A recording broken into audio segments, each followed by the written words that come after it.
I hope you're ready for chapter 4. I think this book so far might be my favorite. It has lots of funny little pieces and mystery in this one. So, chapter 4 is The Case is Solved. I took one last look at the calendar. End of the month clearance sale, Stockman's Western Store. I heard Sally Mae gasp in the other room.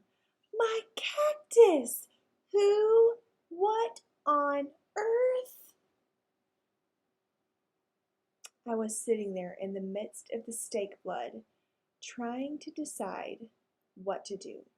When she appeared in the doorway, she looked at me and her mouth dropped open.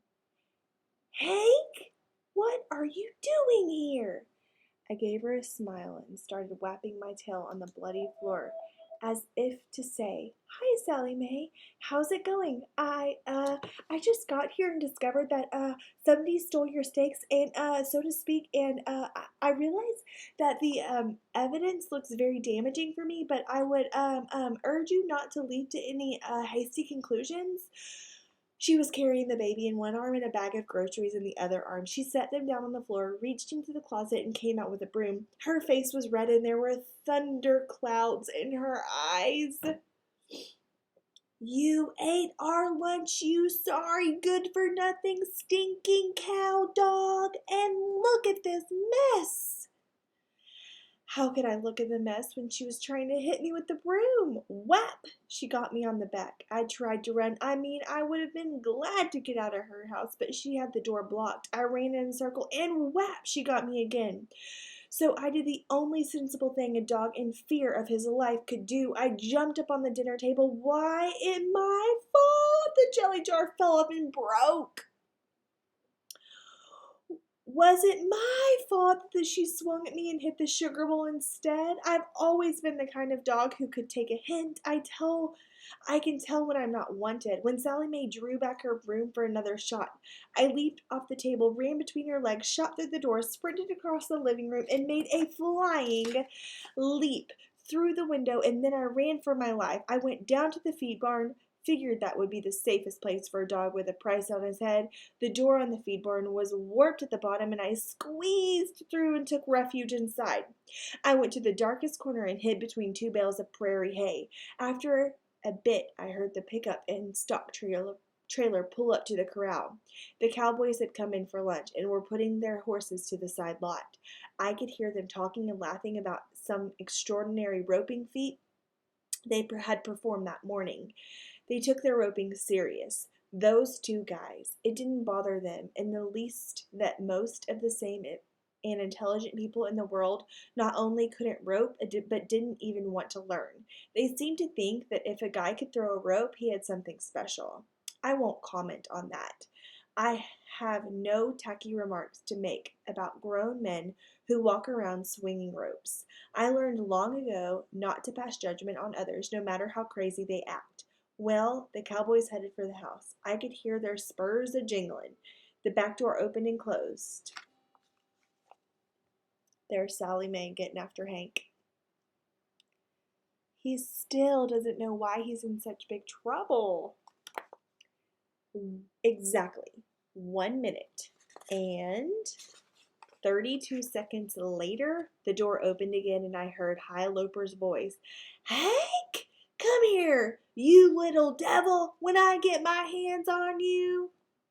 I couldn't make out the last part. Wind was banging a piece of loose tin on the roof.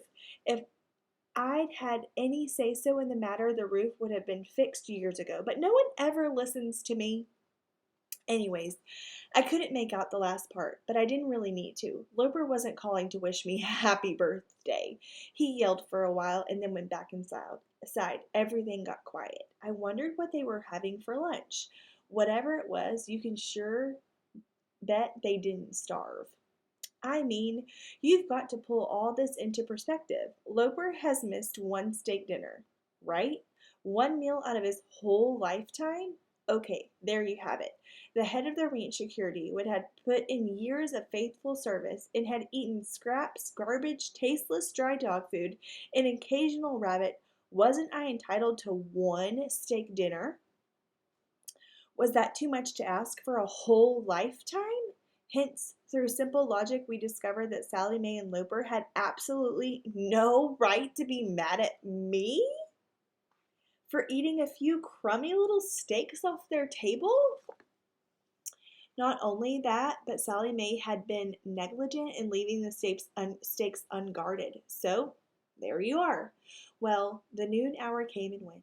I heard them out looking for me, but I laid low and they didn't find me. Finally, they went back to work. I'm sure that broke their hearts, having to do a little work for a change. When things quieted down, I heard Drover creeping around outside. Hank, you down there? You can come out now. I stuck my head through the crack in the door, checked in all directions, and slithered out. Oh, there you are, he said. Boy, you sure got 'em mad up at the house. What did you do this time? What do you mean, this time? This ain't something I do every day for a sport. No, I guess not. What did you do this time? I told him the story, and as you can see, I was just doing my job, and they've got no right to be sore at me. I see what you mean, said Drover. Let's see.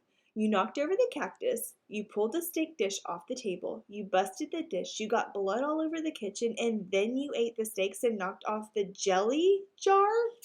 Well, what was Sally Mae so mad about? See, that's my point right here. I mean, your first reaction was the same as mine. I don't know. I just don't know. Maybe she and Loper had a fight this morning. Maybe the moon was in the wrong place. Maybe she was worried about the end of the world, which brings us back to our original investigation. Drover in another little matter which you won't enjoy hearing about. Uh-oh. That's a good way to put it. I cleared my throat. Drover, I'm afraid I must point out that you left your post in a combat situation, ran to the machine shed, abandoned your superior when he was trapped in the house with a frenzied, dangerous, possibly crazy woman, and otherwise behaved in a disgraceful, chicken-hearted manner. Drover looked at his feet. Well, I was scared, Hank, and spare me the details. Ordinarily, the kind of cowardly behavior would have to be written up and put into your drawer, but I'm willing to forget the whole thing if you'll give me one small piece of information. Okay, so he's the one who did it all, and he's blaming it all on Drover, and Drover didn't even do anything. His face brightened and he started wagging his stub tail. Sure, Hank, anything you want to know, just ask me anything. I smiled, bent down to his ear and whispered, who first told you that the world was going to end tomorrow at 3 o'clock? Well, let's see. He scratched his head. Was it you? No. Think a little harder. Well, goodness, I can't remember, Hank. Here's a little hint. Was it by any chance the cat? A cat? A cat? Let's see now. You were asleep and I was up by the yard gate this morning, and do you reckon it could have been Pete? I glanced off to the east and saw Pete basking in the sun beside the garden gate. He was purring and washing himself, which means that he was spitting in his paw and wiping the spit all over his face. Disgusting. That's the way a cat takes a bath.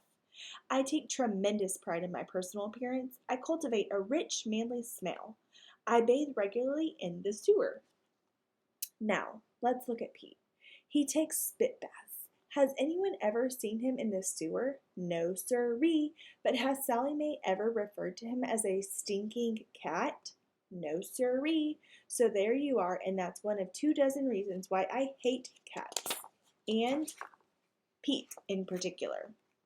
I had to get that off my chest. Now, where was I? Well, Drover, we've broken the case. You mean the world's not going to end tomorrow? That's correct. Oh, what a relief! I tried not to show it, Hank, but I was really scared. But are you sure we're safe? I saw the calendar. It didn't say end of the world. It said end of the month clearance sale. Oh, that's wonderful! Is it? Well, maybe not. It may be good, Drover, but it's not wonderful. That's what I meant. It can't be wonderful because we were doomed by the cat. You mean? Yes, exactly. We broke the case, but consider the price we had to take. He cocked his head to the side. You mean at the clearance sale? No, that's not what I mean, Drover, not at all. I did a flawless penetration of the house, conducted a near perfect investigation, broke the case wide open, but my position as head of range security has been compromised. How can I carry on my work when everyone at this range is mad at me? Huh? I hadn't thought of that. Well, it's time you thought about it, son, because I have no choice but to take a leave of absence until this thing blows over. You mean exactly. I'm leaving the ranch today and I'm liable to stay gone for a week, unless, of course, I'm offered a better position somewhere else and then I may never come back. Okay, so remember last time he ran away and decided to go live with the coyotes? That did not go over well. Oh, then that means exactly. And you're in charge of security until I come back. Drover's jaw dropped. But Hank, I wouldn't live on any ranch that would have me in charge of security. Nor would I, but that's the way this particular cookie has crumbled. So long, Drover. I'm hitting the road. I'll see you in a couple of weeks. Maybe. No, wait a minute, Hank. Where are you going? What if I need help? I'm going to town to visit my sister and maybe a couple of other women. If you get into a bind, if you need any help, if there's an emergency of any kind, don't hesitate to take care of yourself. But Hank, so long, Drover. See you around. And with that, I marched through the sick pen, through the back lot, out of the corrals, and headed north towards town. So he's headed towards town this time, which is a little bit different. So he's acting like he's leaving to go find something better, but why do you think the real reason he wants to leave for a few days is? Okay, I will see you tomorrow for chapter 5.